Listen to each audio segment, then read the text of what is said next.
Welcome to Business Success Tips, where you learn to make more money in less time and have a lot more fun, which is the most important part. Anyway, I'm Paul Sanneman, founder of Contractor Staffing Source, where we help contractors build great teams.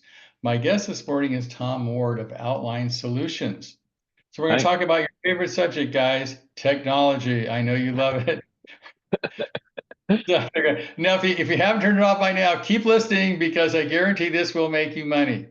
Technology can make you money. It's even better than a truck. So, Tom, give me a little background, what you do, and how you might help contractors make more money, less time, and have more fun.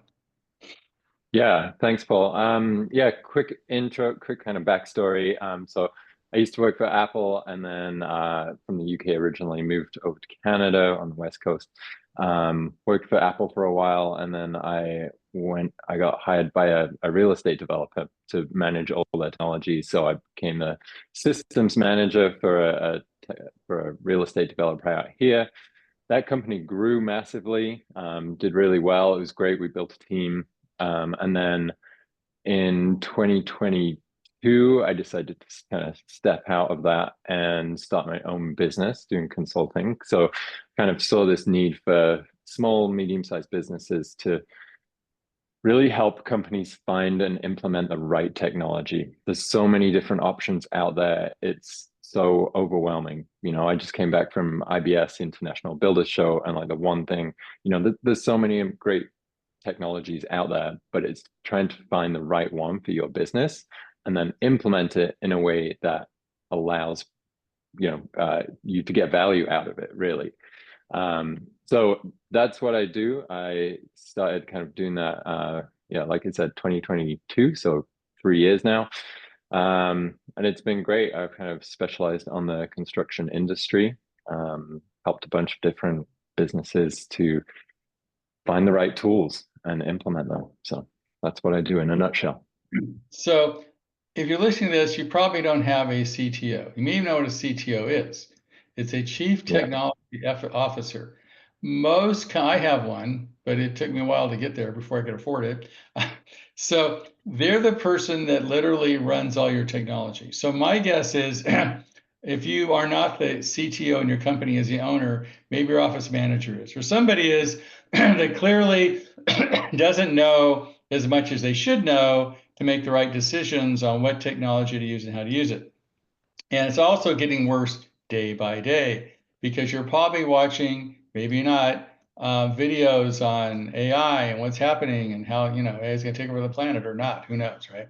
So I'll start with one, just as more of a current one. How do you think a contractor can practically use artificial intelligence like ChatGPT? I mean, for writing blogs, I mean, it gets more. In fact, I have a friend of mine, I think his ChatGPT is his new girlfriend because it makes way more sense than his girlfriend. So we talked to her, right?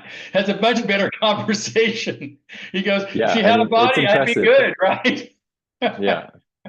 Because the level of, and you can have this amazing conversation like a person, right? It's truly amazing. Yeah. So where do you think the average John Doe contractor can use AI in everyday work? Yeah, that's a great question. And it's coming up again and again, and it's only becoming more prevalent with AI. And um, I think there's a few different areas, right? There's using AI as a specific tool, like something like ChatGPT to get answers and questions in real time.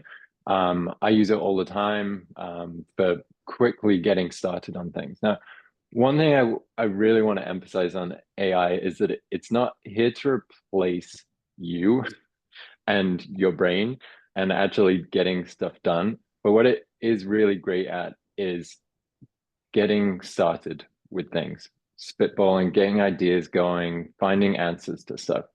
And so, I mean, there's so many different ways of implementing it, but I'll kind of break it into two areas. I think there's AI that you can use directly, so you can interface with it. You can open ChatGPT or Copilot, whatever it is you want to use, and you can ask questions. So you can you can create a marketing blog, a campaign, or any of this side of things. It's really great for Well, generating also, content. I had a guy fighting a whole legal case with it. because it's Yeah. you hired an attorney. I've got people using it, on what supplement should I take? It's becoming their attorney, their doctor, their psychologist, their astrologer, whatever their friend. When it's having Yeah. to do with access to information, if you're paying somebody like an astrologer, a doctor, a psychiatrist, an attorney, whatever, sometimes it's really good as far as giving information, right? Even like a business coach, like, hey, you're Yeah. the world's best business coach. Can you write me a marketing plan or whatever? But how do you learn how to prompt engineer the right questions? Because sometimes people don't even know what to ask. Yeah. I mean, that's a learning curve. And I think coming from, we're all used to Googling something, right? And Yeah, we all know how to Google something specifically, but it's kind of reverting back almost to using natural language, right? So we're just asking it questions. And one of the cool things with ChatGPT and these other AI solutions is that they have memory, right? So you can ask it a question about your business one day and then, find out about, legal advice or something like this. And, take that with a pinch of salt because it's not always right. That's another, another right. caveat, but you can get good advice and then maybe get it fact checked. But do that and then you come back to it a few weeks later and you ask it something else, but it has that context about your business from previously, so it knows what you do.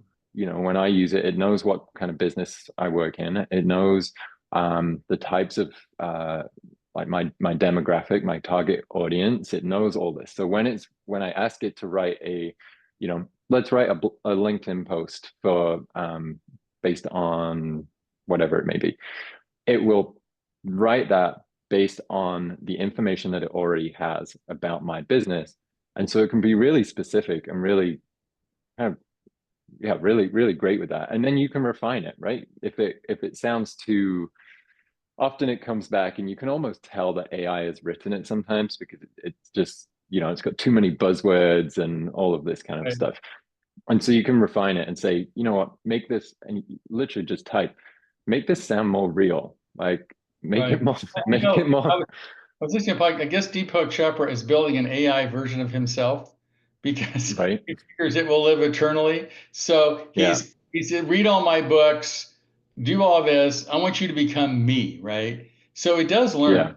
And so yeah, I it does. can prompt AI like read my blogs, look at my website. This is my view of marketing. This is who my ideal client is. Just Yeah, sort of feel like a coach. And the more information you give it, the better it's going to respond, right? yeah, exactly. And that kind of brings me on to the second part of where I see AI becoming really valuable, which is built into specific softwares. So things like, one of the big things that I work with, or some of the big software like Buildertrend, JobTread, all of those types of Right. things. Right now, they're just starting to kind of look at AI and bring it in, but it's going to be super valuable when it's in there because you can you can feed it, or Buildertrend can feed it their database, right, of all their help articles, all of these things, and Right. teach it their system. So then if you want help creating an estimate, for example, and this is live in house right now, I believe, but they've integrated AI where based on you know general, it can pull information from the cost catalog, it can pull historical data, all of this about your projects, and you can ask it to create an estimate based on this square footage, this type of project, all of this, and it will build that initial estimate. Sure, it's not going to be perfect, but it's going to do the bulk of the legwork, and then you can go in and refine that. So that saved you, how long did it take to just get the numbers into an estimate? Could take Hours, hours. right? Right. And so just getting that initial part of it done using AI is saving you hours and hours of time. And then you go in, refine it, and get it to where it actually needs to be. So, and that kind of, aligns with what I was saying about it's not there to replace you, but it gets you started on Well, whatever it may job be or to task, replace you if you you're a know? call in India, so to speak, right? Yeah. Yeah, it So, can get all that for done and then example, you can go in I, and refine it. I'm using Go High Level, whatever, and I have a receptionist, right? They go ahead, and it's an AI person, and it answers the phone, it makes an appointment, has a conversation with somebody. I know a lot of people are using AI to like make sales calls or respond to sales calls because it's there Yeah, 24/7 and it doesn't cost that much. And so it's a way of selling, a way of project management. I mean, when you think about it, all contractors have to sell it, they have to manage it, and they have to collect the money. I mean, no matter what yeah, you're doing, you got to go through processes. And the question is, how can technology help you sell it? How can technology help you manage it? And how can technology help you collect the money? Now, my experience is that's changing faster than I can. I've watched way too many podcasts on AI, right? So yeah, I'm lost. I mean, I don't know what I don't even know, right? So I'm looking at these yeah. contractors. How can they possibly stay up on this technology given the rate of increase and know how it can help their business?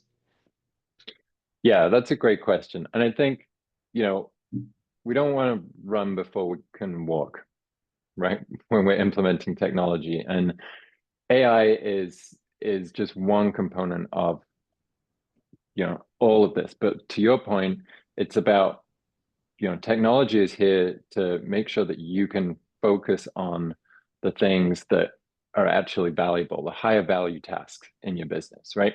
So you want to implement technology, you want to implement a project management system. The idea is that it takes out a lot of that manual, repetitive work, and you can automate some of that, freeing you up to focus on the higher value things. So FaceTime with your clients, better communication with your clients, better financial accuracy, all of this because you have more time to focus on those tasks rather than being bogged down in the kind of, the nitty gritty, the day to day, the kind of, Well, you know, inputting data into one place or right. like, It could be a FaceTime with your kids if I like really yeah, honestly, more like family. FaceTime with your kids. Like one Right. of the biggest things that I took away, from talking to a bunch of different builders at IBS, one of the biggest challenges is that your customers, like it's it's challenging building a house, right? And it's stressful. And clients want to be informed and up to date, and they want to text you, call you at all hours of the day.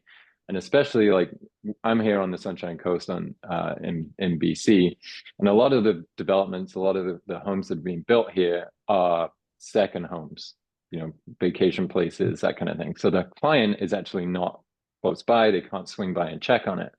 So communication with them is really key because if they can't see what's going on, they're going to be anxious. They're going to be, calling you at all hours, and that's not healthy for you as a business owner. Right. You're always on. You're always kind of stressed out, and so by using some of these tools to provide your clients with better information, a place where they can go, they can log in, they can see what's happened today through daily logs or whatever it may be, that having that transparency and that communication relieves them of their anxiety. They're not calling you. They've got, you can set an expectation of what Right. your Client man. communication methods are, right? And so say, you can communicate with me through Buildertrend chat or whatever. Here's my availability.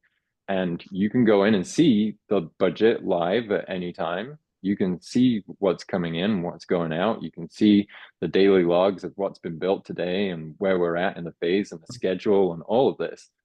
And that's going to put them at ease. But what it gives you is your time. And that's Right. the And most valuable thing. And you can use that, whether that's business right. I or mean, whether it's time, I family mean, time. most builders complain that they work too hard and too often. So Yeah. I'm going to address an issue. I'm going to call it the organic technology stack. I don't know if you invented Hmm. that, but to me, as a business owner, I've accumulated software pretty much like crap in my garage. Yeah. Like, That's not like uncommon. like I bought this, never used it. I bought this, and pretty soon I look at my garage and I got all this stuff. I might have bought a surfboard, I might have bought a bike, blah blah blah. And I look at how much of stuff to actually use, right? Because I got all this Yeah. stuff in my garage.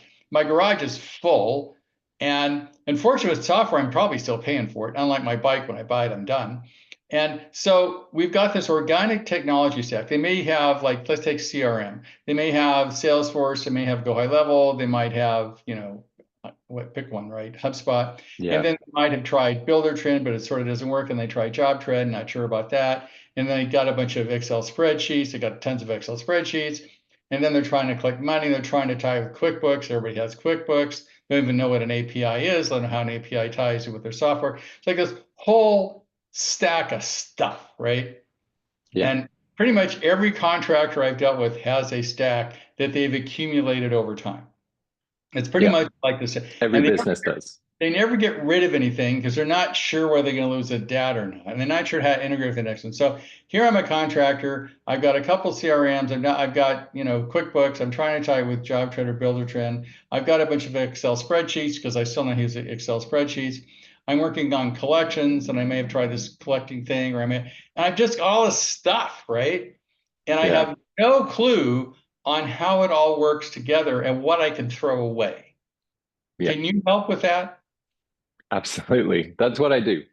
Um, yeah. So I think that that's such a common thing that I hear all the time. It's either, I've got all of these systems, none of them talk to each other, and I'm paying for them, and I don't know what's going on. And the reason is I love your garage analogy there. The reason it happens is people start their business and they find a need. There's a need for a CRM. All right, I got to get this to manage my contacts. So they get this and they bring it in-house. They start using it a bit, but there's not really a lot of planning involved in that. And then they get a project management system, a similar thing. Like, they reach out, they grab it because they need it in that moment. And the piece that's missing is the planning and the kind of the architecture. Solution architecture is kind of what we call it. But I kind of relate this to building a house, right? When you're running a business, it's like building a house. You need to invest time in planning your business and the tools that you're going to use and what it's going to look like. Otherwise, it's going to be a mess. You don't Well, just turn up to so like you don't. go back to building a house analogy, Dom. So what happens is I'm going to build a house. All of a sudden, I got a deal on garage door. I'm going to buy a garage because I got a deal on the garage door. And all of a Yeah, sudden, oh, somebody says, "Hey, I've got this extra lumber. Oh boy, I'm going to buy some lumber." And it's pretty soon I'm building this house, but I have this whole backyard or wherever full of stuff that I got on a deal or it made sense when I bought it. yeah, Right. So now I've yeah. And got there's no all plan this in place stuff to like and look. I got to build this house. I'm trying for, well, did I buy lumber I really needed? Does the garage door going to fit what I'm supposed to do? I bought all these doors. I got them cheap. And what I see as a business owner, I've had this problem ever since I had a business, is Yeah, that what happens is, for example, I had HubSpot, I don't know, so I had a bunch of HCRMs, right? And then I hear, oh, Go High Level can do it all. So I buy Go High Level, right? But then my team's still using gazillion spreadsheets because they don't trust Go High Level. They don't know how that works. And if I look at, I'm the Excel, Excel spreadsheet king. I've got more spreadsheets than you have any idea yeah. what to do with. And in theory, Go High Level, even my team, it's supposed to magically make these better, but I can't get buy-in from the team. They go, look at, I don't know how to use it. It's too complicated. I'm just going to use my Excel spreadsheets because I know how they work. Even it has like 35 fields on the Excel spreadsheet. I at least know how to use it. So how do you deal with that? Yeah, that's it, it all comes down to planning and looking at how everything works together. You got to look at it holistically, right? You don't show up to a job site and just start framing and hope that a house gets built, right? And hope that the plumbing works and all of these electrical, all of it works together. What you do is you spend a bunch of months, going back to this house analogy, planning that out, how everything's going to work together so that you get this system in the end that works really well. And you might, change that over time. You might renovate, you might add a room, you might do whatever, right? And that will evolve over time. And that's similar with your business. You got to put the time into plan and not just plan how it's all going to work together, but how the implementation is going to go. You got to get buy-in. One of the things I see a lot is, people will find a great tool. You've got there's amazing tools out there. Like all of them will do a really good job. But the key is actually implementing it and getting buy-in from your staff. So you got to think about change management. You got to think about what is the benefit to your staff of using the system. and get that message through to them so that they become stoked and excited to start using it. You know, PMs love scheduling, and if they've got a good schedule and they can see that, and then they're going to start getting excited about using that and keeping it up Mhm. to date. And then because it comes back, you've probably heard the expression like bad data in, bad data out. So if you don't put good information into the system, you're not going to get good information or good value back from it, right? So Right. you have to spend, and it takes it a little bit of time, but that's how you do it. You've got to spend that time up front. And sometimes, there's different stages that businesses do that. Some businesses go in, as they're growing, and they look at where they want to be in 5 years, and they look at the systems and they build a plan right there and then. That's often not the case, though. It's often that That's a something business is I know built. personally. Yeah. Yeah, yeah. Most It's people often I not the know are case. trying to fix the plane while it's flying. They don't land. Exactly. And so usually the businesses I work with are similar to what it sounds like you've experienced. They've got these different systems. They're not talking to each other. There's information in one place. It's not shared with these people. I've worked with businesses where they've had one team has had one CRM and the other team has had another CRM. They're not talking to each other, and so it's when I come into that business, I look at it, I try and figure out what their real goals are, right? What are their objectives? What do they want to be doing? Where are their biggest challenges, the bottlenecks? One of the big things is, that you see very often is that there's certain individuals within companies that hold all the information in their head, and it's not on paper, it's not in a document or an SOP or something like that. And they become a bottleneck for the workflow because in order to get any information, someone has to come to them and say, "Hey, where are we at on the schedule for this?" And Right. it slows things down a But it lot. all comes down to their people problems. I mean, the technology is one thing. Exactly.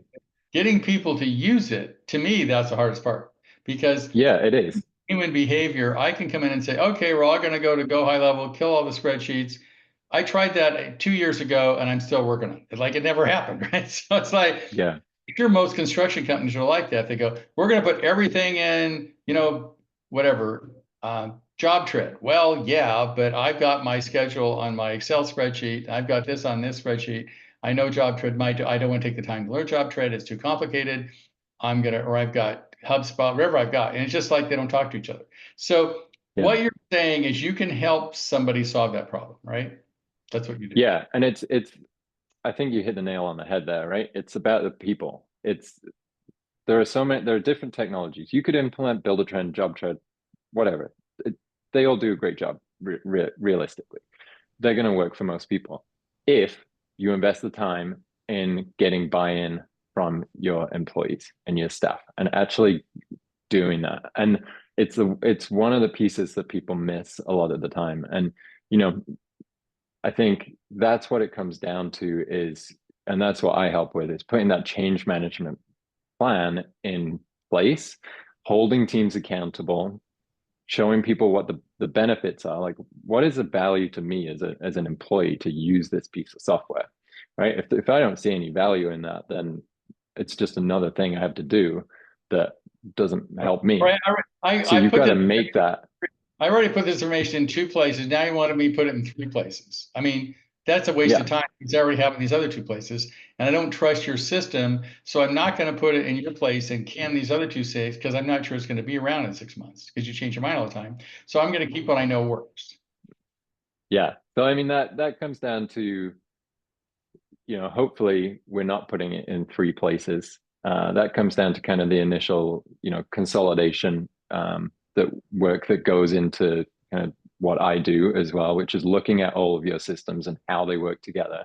And if you've got redundancy there, let's get rid of it, right? Let's get this tight, streamline it, cut out the stuff that doesn't need to be there, get stuff in Everybody, one yeah, place and get it connected so that right. the information flows as well. Because one of again, a big thing is like, you don't want to have to put information in one place, then duplicate that information in another place. Right. So by looking at these systems and your processes, it's 50-50, right? Processes are key. That's kind of the people process side of it. And then your systems, like the actual technology, is the other half of it. But getting those to work together and looking at it as one thing holistically, that's I what think it that comes down now, to. with people, we don't have time here. If people want to get hold of you, Tom, does it Yeah. cost anything for you to look at their systems and go, I think you should blah, blah, blah, blah, at least an hour of your time to take a look at stuff? Yeah, so I mean, I'm happy to chat to people, do an initial call for free. Absolutely. Kind of get the lay of the land, like figure out what we could work together on. And then typically I break it down into a few different phases. So I'll work with you, if you do want to work with me, what we do is we do a kind of we do that plan essentially. So we come in, we audit, we look at what your systems are, what your processes are, current state analysis, basically, where you're at and where you want to be and what your objectives are. And then we build a plan, implementation plan of how to get to that point. So that's the first phase, right? Looking at where you are, looking at where you want to be and how to get there. And often that's consolidating applications, making sure your Right. processes work together and everything like that.